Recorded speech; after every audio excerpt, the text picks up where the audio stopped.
हम सब जानते हैं कि हम सबकी माँ दुर्गा का वाहन है शेर, पर शेर उनका वाहन कैसे बना, आज हम इसी बारे में बात करेंगे। तो दोस्तों, शेर की माँ दुर्गा के वाहन बनने की कहानी तब शुरू होती है जब देवी पार्वती घोर तपस्या करके भगवान शिव को पति के रूप में पाने की कोशिश कर रही। सालों तक तप करने के बाद पार्वती को भोले भंडारी अपनी पत्नी के रूप में अपना लेते हैं। इसी बीच तपस्या की वजह से माँ पार्वती का रंग काफी काला पड़ गया। एक दिन ऐसी ही बातचीत के दौरान भगवान शिव माँ पार्वती को काली कह देते हैं। यह बात उन्हें बिल्कुल पसंद नहीं आती। नाराज होकर दोबारा तप करने के लिए चली जाती है। एक दिन बाद घूमते घूमते एक शेर घोर तपस्या कर रही माँ पार्वती के पास पहुँचता है। उन्हें खाने की इच्छा से वो वहाँ घूमता रहा। माँ को तप में लीन देखकर शेर भी वही इंतजार करता रहा। देवी का इंतजार करते करते सालों बीत गए। शेर माँ पार्वती की तेज की वजह से उनके पास नहीं पहुँच पाता, कोशिशें करता और असफलता हाथ लगने के बाद दोबारा लौटकर कोने में बैठ जाता। होते होते कई साल बीत गए। माँ के तप से खुश हो भगवान शिव प्रकट हुए और माँ से मन चाहा वर मांगने को कहा। देवी पार्वती अपना गोरा रंग वापस चाहा। भगवान ने आशीर्वाद दिया और वहाँ से चले गए। वरदान मिलते ही माँ पार्वती नहाने के लिए चली गई। नहाते ही उनके शरीर से एक और देवी का जन्म हुआ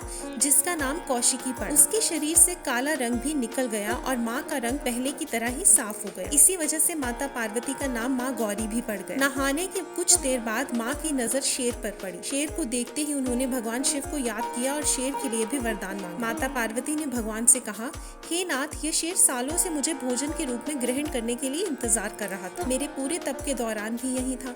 जितना तपस्या मैंने की है उतनी तपस्या इसने भी की है।